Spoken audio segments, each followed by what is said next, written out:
Welcome back, everyone, to NRL Fantasy Analysis. In this one, we're going to be going through the mid-range options in our centre position. Just firstly, want to start with the latest video I put out. Obviously, I've just popped in sort of 25 guys. There's a few other players that I'm obviously definitely interested in, but at this stage, they're all speculation if they're going to make the starting side. You know, people like Walters. There's been some chat that he's going to get the 6th role, and if he does get the 6th role, he's obviously going to be a must-have.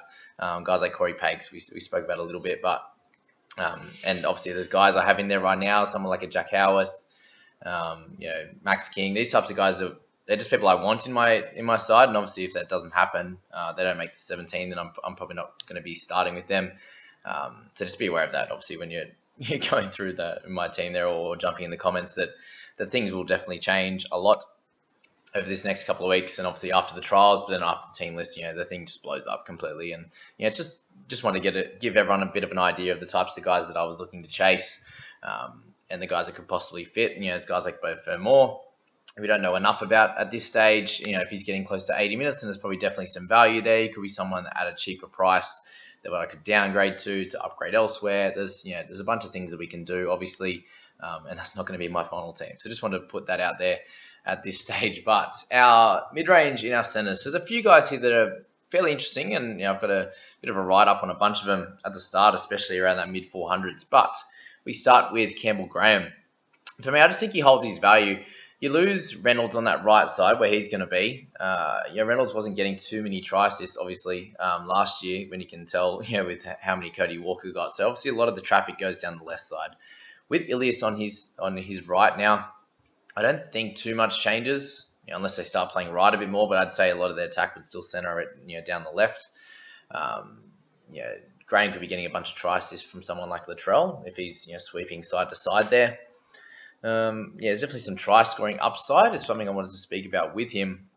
If you look, he hardly scored any last year. Obviously, got a couple of really big games, around 15 and 16, where he picked up 2 tries in each, and 1 at the back end. So when he does score the tries, he's really solid, and can get those really big scores.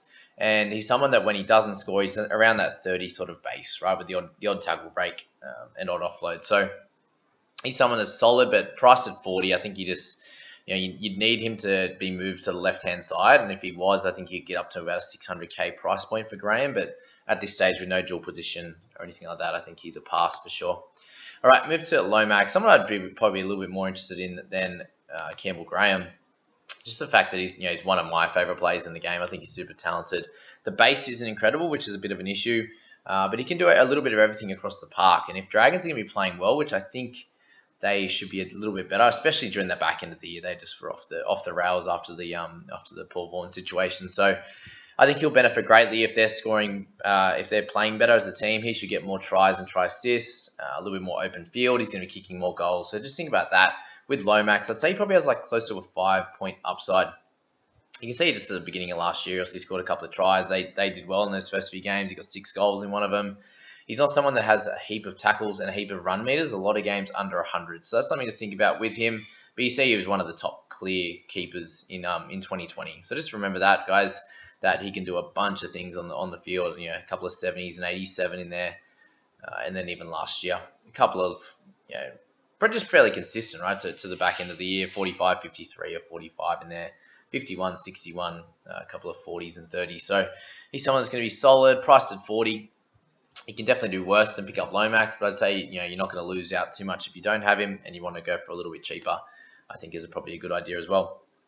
Someone I think is probably a slightly lesser option than someone like Lomax or even Graham would be Bradman Best. And, we've definitely seen what he can do. He has the big upside. He came onto the scene as a rookie the year before, played really well, but just hardly scored a try last year. The question was going to be, how is he going to score in a poorer team?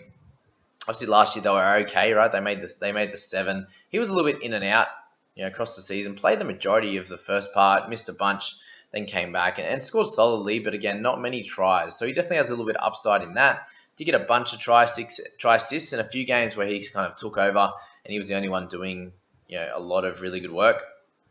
And obviously he has those games where he can get a bunch of tackle breaks and offloads and pick up 50 just without scoring a try. So he's definitely got some upside, but at 38, how much upside is that? Is he going to come out and get a couple of 20s for you to start the season and then you just move him on anyway? that's the worry with these types of guys in the centers, that they don't have the incredible base. Some of the tackles okay, but he's not having many games around that 20 mark in the tackles, and he does miss a few, like most centers do. So he's someone that I think you just pop on the radar. But if he was in a better side, if you had him in the Roosters, or you had him in even say something like the Dragons or those types of teams, I think he's going to do a little bit better than he would in the Knights, because he kind of has to do a lot of the work himself. He's very much talented enough to do so, but will he be able to on a consistent basis? I don't think so. Okay, the hammer. So Hamiso Tabuai-Fidow for the Cowboys. He has a dual position, which is great. So the centre and the wing fullback. He's going to be playing in the one role. So the biggest thing with him is obviously his scores are a lot better when he plays at fullback, a much higher average, obviously in a smaller sample size, which we'll go through. But can he keep that up in a poorer side as well? Something we've got to think about. Probably in a better position than Bradman Best is, and I'd be picking up the hammer over Best for sure.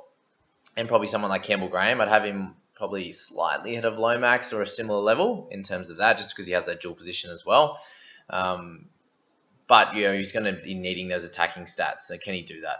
It's probably a little bit of a risk for me if I'm thinking about it. But we got here in the we got him in the centers obviously and the wing at the start of the season, which was okay for his scoring, but you see he moved to the back end of the year. So we'll comment on that anyway. Like, he's fairly consistent. Obviously scored a bunch of tries, and he's someone that's a little bit of a brighter spot for the Cowboys, obviously during that time, even when they were playing poorly. But he moves to the fullback for the last 4 games of the season, and that's where we get 3 tries in those 4 games, which is solid. Obviously, one of them being an 8-minute game, so we can disregard that. But you can see what he come up with in any time. He could be someone who's on 20 for most of the game, and then have a big try scoring, full length of the field run where he can do really well. But 69 in that first game when he moved back to fullback against the Roosters. So you're not coming up against a slouch of a team, right?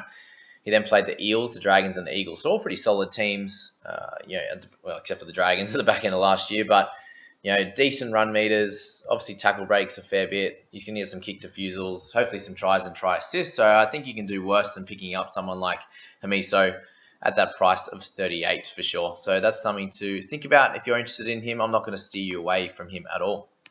Okay, Momorowski, 466k. I really love what he did at the Panthers last year, and a lot of people started with him, and he did an awesome job for anyone who picked him up until he was it suspended or injured?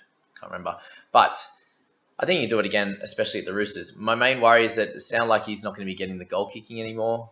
I'm not sure if Sam Walker's getting it or who's going to be taking it there, but it hasn't been a priority. So thanks to Talking League for getting that scoop from Paul there during his podcast. So yeah, that hurts a lot. You're thinking about 6 points of upside that he's not going to get anymore. So still at an okay price, priced at that 38, but I think he's a little bit awkward in terms of getting that 5 to 10 points of value, which you would have got definitely in the goal kicking department. So priced at 37. But you can see at the start of last year, only 3 tries in that time, but always managed to get one decent run over 100 meters, tackled okay with a bunch of tackle breaks. So he's obviously going to lose a little bit there, but he's someone that offloads a little bit also, but has those sections there where you can get that mid 20s to 30 scores, even a little bit less. So if you think he can score a lot of tries this year, I think there's definitely some upside, but that's a little bit of a risk for sure. Okay, Selwyn Cobbo, someone to talk about, but just a little bit expensive, I'd say. Super talented, but if he's going to be playing on the wing like it seems, I mean, you got Staggs, you got Farnworth, you got a bunch of different good guys in the centers for the Broncos. If there's some injuries, I think he could be an option if he's getting in a chance of playing center. But 450k, yes, he's talented, but priced at 36, and you look at these scores here, you obviously only got the 2 good scores there, 39 and a 59. Obviously, playing at wing those first 3, so 15, 39 is the only 2 we can really go off with the 28 and 22 minutes, which is solid. But with tackle breaks being less important this year, down to 2 points, he's going to lose a little bit there for someone who's really explosive. But he's only played quarter of a season, and he's going to have some natural improvement. But if he gets in the centers, I think he could be a solid option for sure. All right, we move along to Matty Tomoko, who is also someone who has a lot of talent, right? He's got a very high ceiling, which you can see from a couple of his games. And I think if he can cement a spot in the centers, then he could be really interesting for anyone's team. Priced at 36 is fairly high already, right, in the centers. But you look at some of these games. He came in first game, he got 68, making 32 tackles for 1 miss. He comes in later in the year, in round 23 and plays 80 minutes, which is really, really cool, and gets 80 as well in that time, sorry. So 25 tackles, 11 tackle breaks. So if someone has that kind of upside, is really, really cool. And if the Raiders could start to improve a little bit, then I can see his base base scores increasing a little bit. If when I'm talking about his base, meaning even the try assists and the tries, you get easier runs, so you'll be able to get similar run meters, but the odd tackle break and offload in broken play. What happens in these types of teams when they get a bit of a roll on, the ball seems to offload a little bit more. And tries get to the outside backs a lot easier. So I definitely think he can be someone that you could have in your team as someone who's going to be getting around that 30 in base, whether that be with a few tackle breaks and offloads or the line break assist or something like that. And then games where he can get 60 to 80 just around his talent. So something to think about. You might not start. That's probably the big worry there. All right, Tomoko. We move on to Aaron Shoop for the Bulldogs. So for him, again, a nice talent. I think his score should improve naturally in a better team, and then just his natural improvement being a young fella. But at this stage, I say he's a little too expensive, even at 411 in a team that's obviously new. They're going to get a little bit better across the season, Dogs, but I can't see them starting perfectly. And will he get his spot in the centre? That's the question mark. But you look at these scores, a lot of scores in the mid-20s to mid-30s. With one score at 56 and one at 44 to finish the year. So again, natural improvement to come from Aaron. I just keep him in the black book at this stage, and you can make your decisions from there. All right, Moses Suli. He's a really interesting one. I think it's obviously talent-wise is through the through the roof. That's the one. If he's going to get 80 minutes, I think he's going to score really well. Very reliant on, obviously, big run meters and tackle breaks, which he's going to lose a little bit of that, obviously. But I definitely see upside if he has a certain spot in the side. So price of 32, obviously 29 average last year, but that includes a lot of games with lesser minutes. So if you look at his start in the centers, wasn't great, right? 23, 15, and 41. Obviously, the 41 is a little bit more normal as to what you'd expect from him.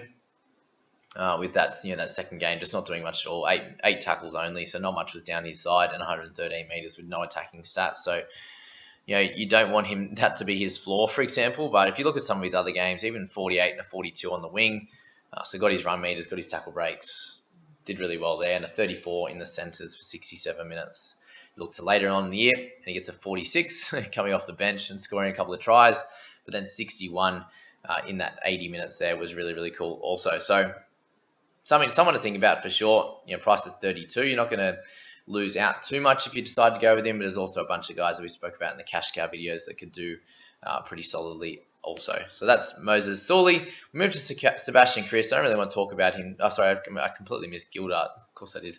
I didn't put his footy stats up there because he doesn't have any. But first trial wasn't special. So I just say let's wait and see another week. But he's just probably a little bit initially too expensive at 400k. If he came in really cheap, we'd be interested for sure.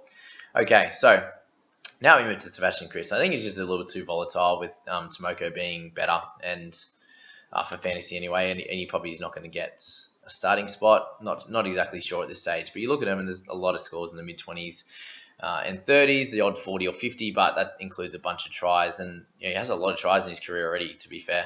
And still not scoring incredibly well like someone like Tomoko with less games and has a high 60s and an 80 score. So I'd be looking at Tomoko over Kris for sure.